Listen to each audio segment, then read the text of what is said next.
Hi friends, welcome to Aisha's DIY.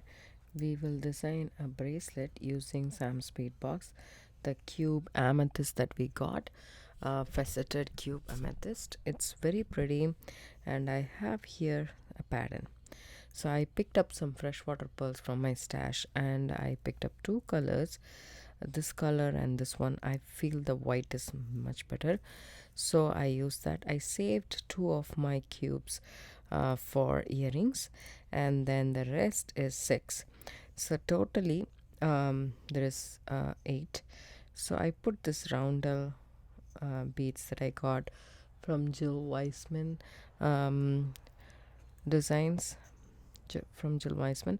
So I use that five roundels, and it is an AB finish. It pairs perfectly with the um, cubes. It's small, so it's not dominant. So I really like the way it looks. And if I do this, it's just element of sparkle. That's about it. And I added some freshwater pearls. This is potato pearls, and it's about, say, I would say 7 millimeter. I'm not so sure. And then I used a 49 strand bead stringing. Beadle on wire is 0.018 inch, and I'm using a size 1 crimp, and that is also beadle on. And then I cut about, say, 11 inch or so. Yeah, 11.5 inch actually. It's a little bit too much, but I don't want it to be less, so I cut that. And my beaded part is about, say, 6 and 3/4 of an inch, so it is perfect for a 7.5 inch bracelet.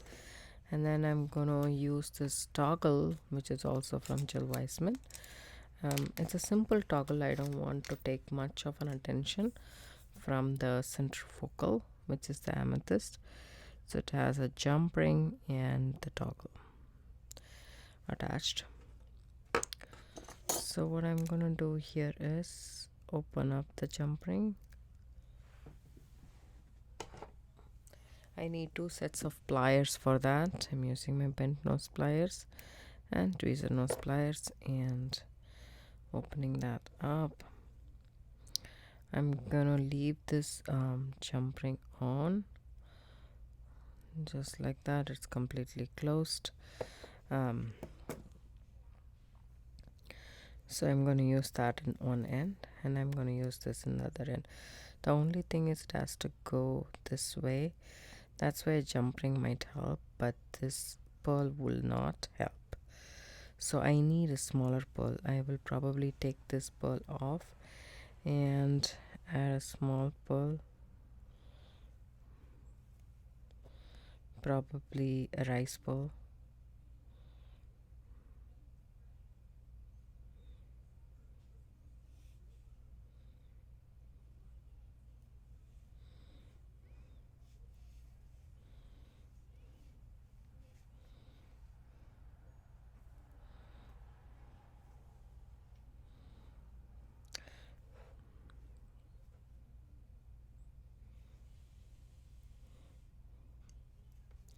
So I'll count the number of beads here. So I have 6, 7, I guess, and here there's 8. I will take one more off and take a rice ball for this end as well, so that they are uniform. And now this is going to become smaller. I just need to check that. Yes, and I will go ahead and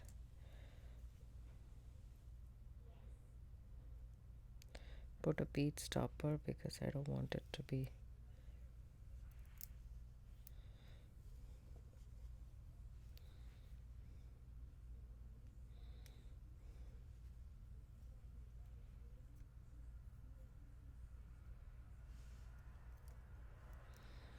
I do need a little bit of space, so maybe I will add one more of these pearls. at the end. So that should do. Take my crimp. It's just a basic stringing technique and the basic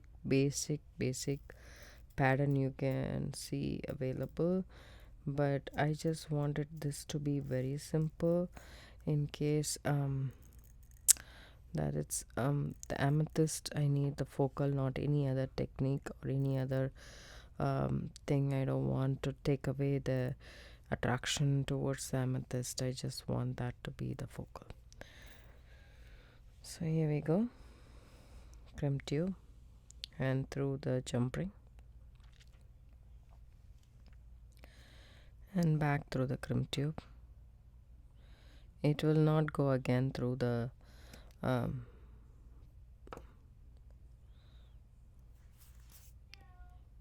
pearl. So I pull this because this is not the end, this is the starting that we are doing. So just pull the crimp tube all the way. The natural tendency for the beading wire is to crisscross, so you should make sure that it doesn't crisscross, and we can use our crimping pliers to crimp it. So take the crimping pliers, there is 2 divot. I will go ahead and place it in the second one and squish that. It'll become like a kidney bean. And now I go ahead and do it perpendicular in the first hole of the crimp tube, and now it's nicely crimped. I'll go ahead and snip this off.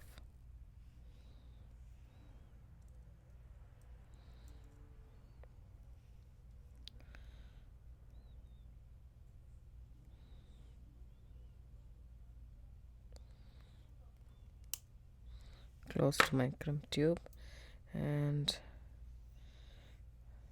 get all the beads down there, pearls down there. One more I need, and this time I will add this end of the clasp just like that, and I'm going to check against my wrist. Just put this stopper right there and check it. Hold it. Yeah, that should be about right. Yeah. So now I take the crimp tube and then my toggle. So what I do is I come back, but I don't want it to be kept straight, and I don't want to do the crimp like that, because anyways the bracelet is going to have this shape only, and also it will give some space.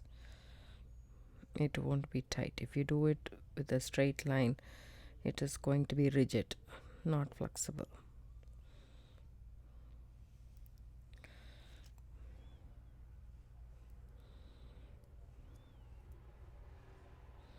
If you pull on the end,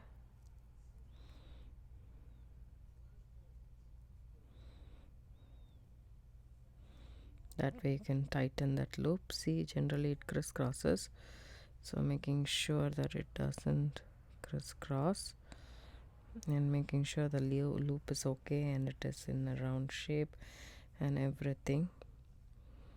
So just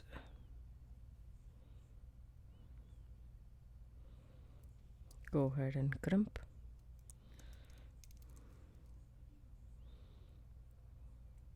First the second hole and then perpendicular with the first hole. Snip off this excess tail.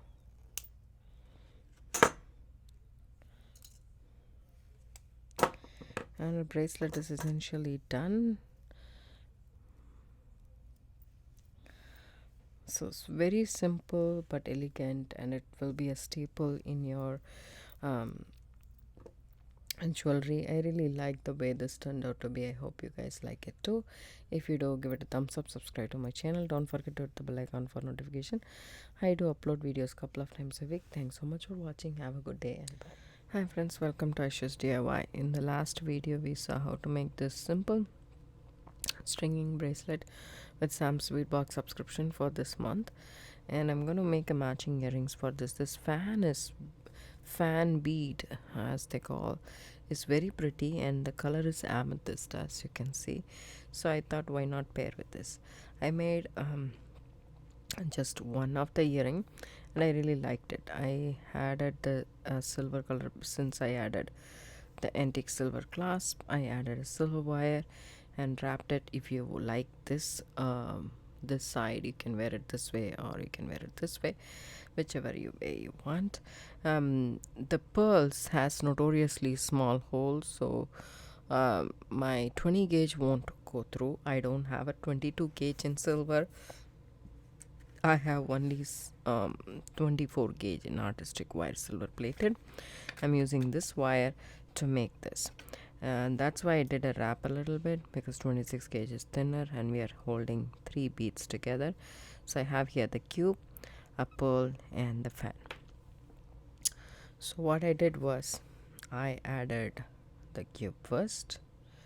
I didn't cut it. You can cut about, say, 6 inches of wire. That should be good enough. I just loaded the beads.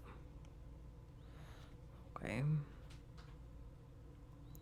let me try the other way around. Yes, there we go. And then loaded all the beads.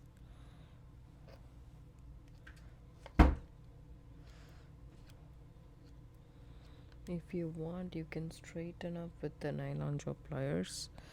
My nylon jaw pliers is lacking the nylon jaw on one side, so I just added this, and I'm just doing a small bend right there at the end, like a U shape, and I'm squishing that U. This will prevent the bead from falling. So that's our head pin right there. Right? So this is what I have so far, and now I take my round nose pliers, keep it on top, and bend it at an angle, and then reposition and bring it around how you would make a wrap loop. Make a wrap loop, except for I have the loop, I have the wire, just 3 loops, and then come about here and one wrap around here, and then so what I did here exactly, I want to do that, so I didn't go around. That means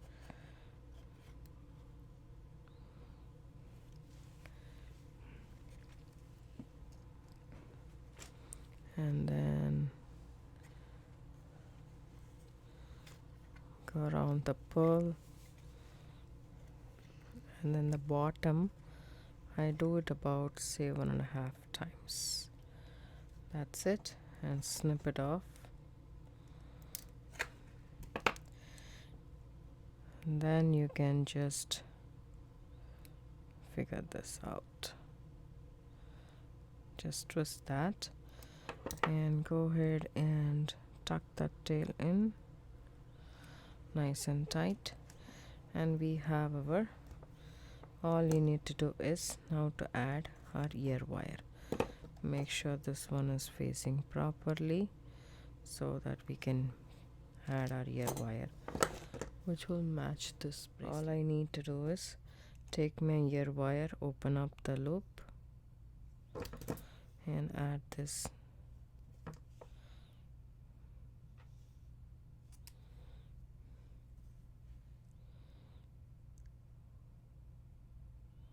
Open up the loop, go back and forth, never pull it apart. The round shape will go away if you pull it apart. So this is it.